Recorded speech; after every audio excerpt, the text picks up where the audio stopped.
Stranger Things never rushes its mysteries. Instead, it plants ideas early and lets them sit.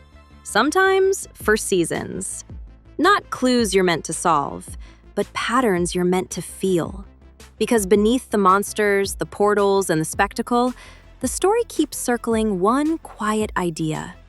What if the real danger was never the upside down, but the way this world teaches people to disappear? Isolation is treated like a condition. Before anything supernatural appears, Stranger Things often shows us someone alone. Not just physically isolated, but emotionally sidelined. The camera places people at the edges of rooms, waiting just a beat longer than feels comfortable. And the show doesn't rush to rescue them from that feeling. It lingers, as if isolation itself isn't just an emotion, but part of the environment. Something the characters are already breathing long before the monsters arrive. Authority exists, but never syncs with reality. Adults and institutions are everywhere in this story. Schools, police, government offices, parents trying their best. But they almost always arrive after something has already gone wrong.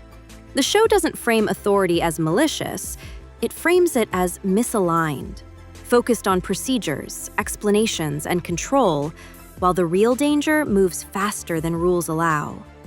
It creates a quiet tension, not between good and evil, but between lived experience and systems that can't keep up with it. The Upside Down feels emotional, not geographic. The Upside Down never feels random. It mirrors familiar places, but stripped, decayed, and exposed, like a memory left alone too long. The show rarely treats it like a destination you travel to. It feels more like a version of reality where suppression stops working. Everything that's been ignored, avoided, or buried is suddenly visible. Power is always tied to emotional overload. Moments of power in Stranger Things almost never arrive through calm control. They appear during fear, grief, anger, overwhelm.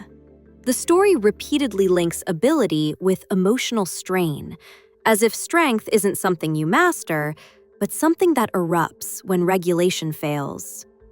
Memory is both anchor and threat. When characters are pushed to their limits, the story often turns inward, to memories.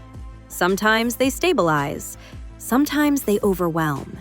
Stranger Things treats memory like a double-edged force, something that can ground you or trap you. The show never clarifies which memories heal and which ones keep people stuck. Emotional consequences matter more than closure. Major conflicts in this story rarely end cleanly. Instead, the emotional fallout arrives first. Relationships shift, people change, trust is altered, but the world itself remains unstable. The show consistently prioritizes how events shape people over how neatly they conclude.